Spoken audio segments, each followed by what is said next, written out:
Ginebra winning with experience? The Fast and the Furious. What do you mean? They're back again. Last year pa naman, nung nagsimulang somewhat mag-rebuild yung Barangay Ginebra. Mark Aguiwa was very vocal in saying, it's still our time. They're just in their, he's just in his early 30s, 32, 30. Wala pang 33 si Mark Aguiwa. He was already saying, don't give up on them just yet. They still have what it takes to compete on this level. And eto, nakikita natin, nag-defer na. Yung rookies, there has been a change do sa philosophy ng Barangay Ginebra. It's Kagiwa, it's Tenorio, it's JJ Elderbrand, it's eto si Rudy Hatfield. Yung isang veterano lang nababangko sa ngayon dahil tumitigil talaga yung bola kay Kirby Raimundo pag sa poste.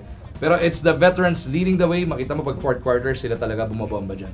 Do you really credit Charles being the coach here itong change in the fortunes of Ginebra dito sa I guess very apparent shift to okay, let's go with experience now?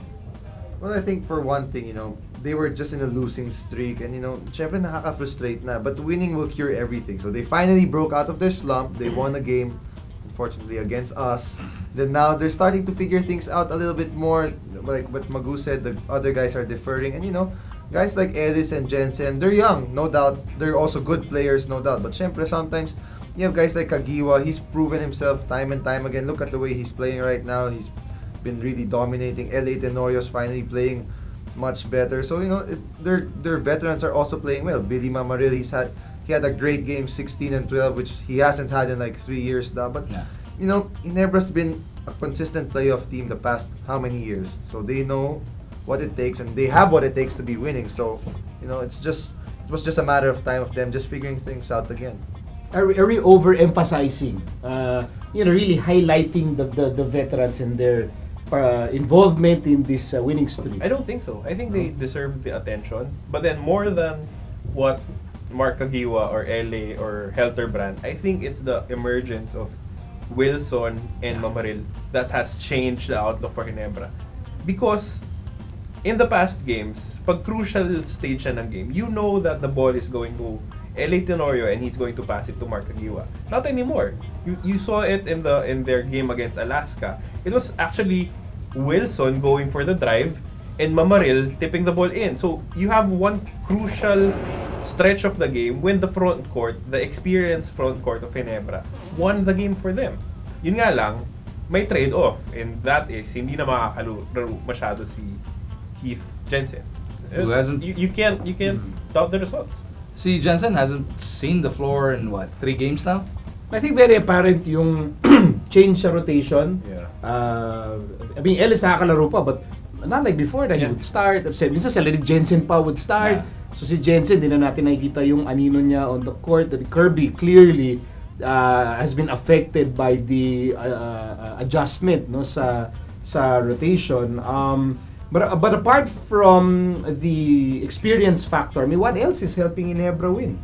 Well, one thing about, like you mentioned, Ellis, he's actually playing more efficient. He actually contributed well their last 2 wins. After our game, he played better the next 2 games. And, it's also about him figuring out his role more. Siyempre, as one of the biggest stars of the D-League coming into the PBA, I'm sure he was a little bit excited to really prove himself. But now he's more settled in his role, and he's been helping the team a lot. With Jensen naman, he's still young. He's got a lot to learn, but there's no problem now that they're winning. I'm sure he will accept the role. Yep.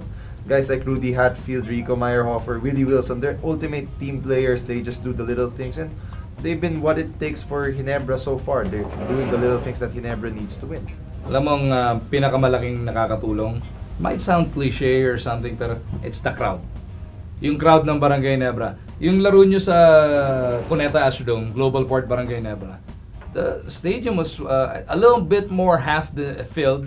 Pero hindi siya puno. Yeah. Not what you would expect for a Ginebra game. Hindi siya punong-puno, hindi umaapaw sa tao, pero the spirit was there, the crowd was egging them on. Pagdating do sa MOA, grabe na yung crowd nila. At pagdating sa Araneta, neto nakaraan.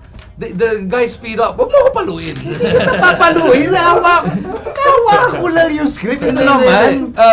It is yung they're feeding off it. The Ginebra mystique is back. Sila Kagiwa are feeding off the crowd. Really, the crowd, Nga pala. Ano ba episode natin? Sabi mo, wala na yung never seen guys. Wala naman talaga nun Tapos ngayon, it's back. It's back.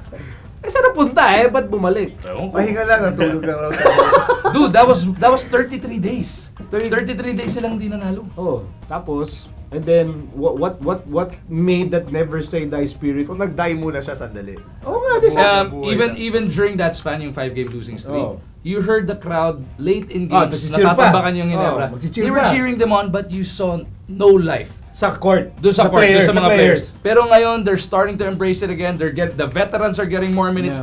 Yeah. They are the guys who know how to feed off the crowd. Yung mga bata, they're excited. They always say, kahit si Taha, sinasabi niya, nung na-trade siya, I'm going to the most popular team. Pero until you're truly there, yun ang kinikwento sa atin ng mga Ginebra Insider, until you're truly there, dun mo lang mahuhuli. I'm glad you brought up Taha because I want to talk about Taha and Labagala and yung addition ng dalawa. Malaking bagay ba yun? Should I make a big deal out of the fact that these two young guys bring in so much positive energy even if they don't score a single goal? I think so. Against Alaska, I saw Ellis defend JV Casio and I saw him stop JV Casio. I mean, this is a guy who should be a scorer and he tried to be a scorer in the early part, but now he's buying into what Coach Shot is selling and just play your role. I mean, pabayaan mo na yung offense paminsan, just concentrate on stopping the point guard and he did it. I guess if you're Coach Shot, medyo mahimbing na yung tulog mo lately, no? Wala na masyado nangungulit sa'yo, no? And I guess, kasi he was aware na people were asking for his head. I'm sure, I mean, Diba? I'm sure he's He aware. was saying, of he was telling, pati si Kagiwa was talking about it na si Coach Shot talagang iba yung position niya, precarious yung position niya. He was aware that people were asking for his head, ganito, ganon. Pero a 3-game win streak will fix all that, I guess. So I don't get it. So pag ganon, if you're in a losing skid, your coach should be fired. But you're in a winning streak, you don't talk about your coach at all. Parang okay, ang galing na nung coach. Yun ang problema na ng coach. Yun ang pinaka-tricky. Ito sa mga coach. Ganun Pagka talaga. natalo, coach may kasalanan. Pag nanalo, player ang Part gumawa. of the job, you have to be strong, be used to it. You know, of course, it helps once in a while to get a vote of confidence from your management. Na, hey, we're behind you. And your star player.